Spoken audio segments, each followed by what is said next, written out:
ప్రభువును ప్రియరక్షకుడైన యేసయ్య అతి శ్రేష్టమైనటువంటి నామంలో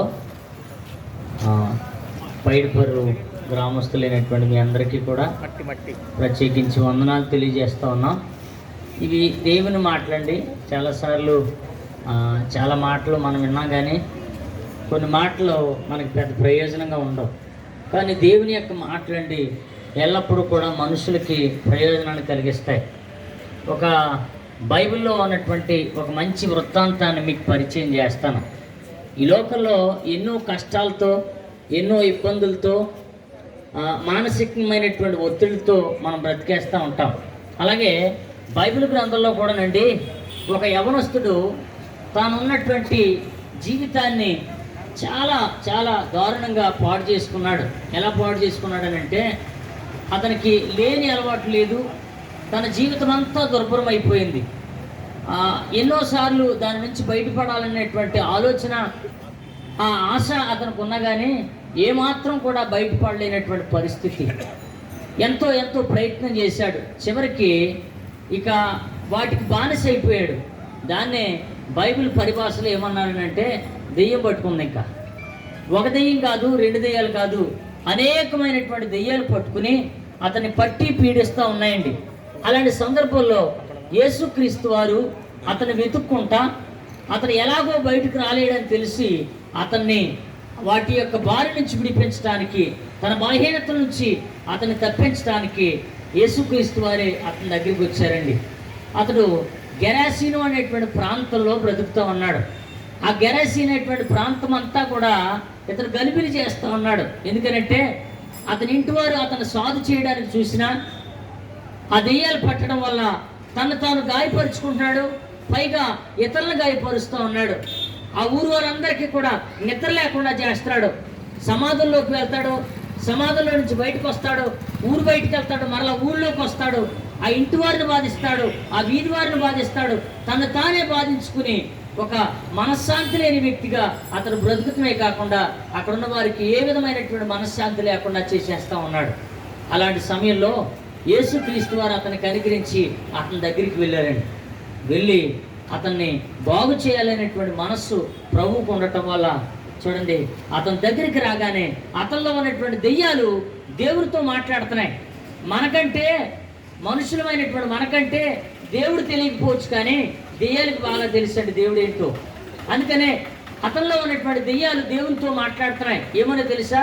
సర్వోన్నతుడైనటువంటి దేవుని కుమారుడా, మాతో నీకేం పని, మా సమయం ఇంకా రాలేదు కదా అని ప్రభువుని వేడుకుంటా ఉంటుంటే, అప్పుడు ప్రభు అంటున్నాడు, ఇతను విడిచిపెట్టి వెళ్ళిపో అని అనగానే చూడండి, ఆ పందులు అంటున్నాయి, మేము విడిచిపెట్టి వెళ్ళిపోతాం, కానీ అయ్యా ఆ పందుల్లోకి వెళ్ళటానికి మాకు సహాయం చేయి అని అంటే, మొత్తానికి ఆ పందులోనికి అవి అన్నీ కూడా చేరిపోతాయి.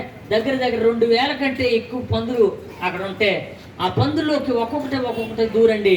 ఆ ప్రపాతం నుంచి, అనగా ఎత్తైన స్థలం నుంచి కిందకి సముద్రంలోకి దూకేస్తే అక్కడ ఉన్నటువంటి ఆ యొక్క పందులన్నీ చనిపోవడం జరిగిందండి. ఆ విషయం ఆ ఊరు వారికి తెలిసింది. పరుగున వచ్చారు.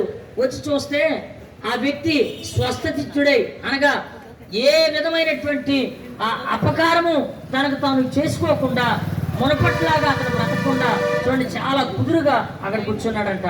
ఆ కూర్చున్నటువంటి ఆ మనిషిని చూసి అందరూ ఆశ్చర్యపోయారు. ఎందుకనంటే ఇంటివాడు బాగు చేయలేకపోయారు, ఆ ఊరోడు బాగు చేయలేకపోయారు.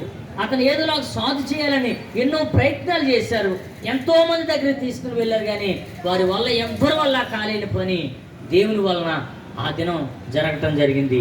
అయితే ఈ విషయం ఎందుకు చెప్తా ఉన్నానంటే, మనకి కూడా ఎన్నో బలహీనతలు కదా, ఎన్నో రకాలైనటువంటి బలహీనతలను బట్టి మనం బయటపడాలని ఆశ ఉన్నా కానీ బయటపడలేనటువంటి పరిస్థితి ఈరోజు ఎంతోమంది యవనస్తులు, అంతేకాకుండా ఎంతోమంది పెద్దవాళ్ళతో సైతం కూడా ఎన్నో వాటికి బానిస అయిపోయి, కుటుంబాల్లో సమాధానం లేక, కుటుంబాల్లో నెమ్మది లేక, ఆ కుటుంబం అంతా గందరగోళం అయిపోయి వారి యొక్క జీవితాన్ని ఎంతో విచ్ఛిన్నం చేసుకుంటా బ్రతుకుతున్నటువంటి వారు ఎంతోమంది లోకంలో ఉన్నారండి. అలాంటి వారిని బాగు చేయడానికి 2024 సంవత్సరాల క్రితం యేసు అనేటువంటి నామాన్ని ధరించుకుని సాక్షాత్తు దేవుడే ఈ లోకానికి వచ్చి మనుషుల కొరకు ఆయన తన ప్రాణాన్ని పెట్టి వారి యొక్క రక్తాన్ని చిందించి మనల్ని రక్షించడానికి ఆయన పూనుకున్నాడు.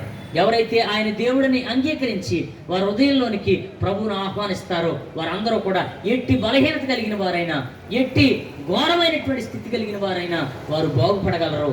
దేవుని వలన మాత్రమే అది సాధ్యం. అట్టి కృప దేవుడు మీకు దయచేయనుగాక. ప్రార్థన చేద్దాం.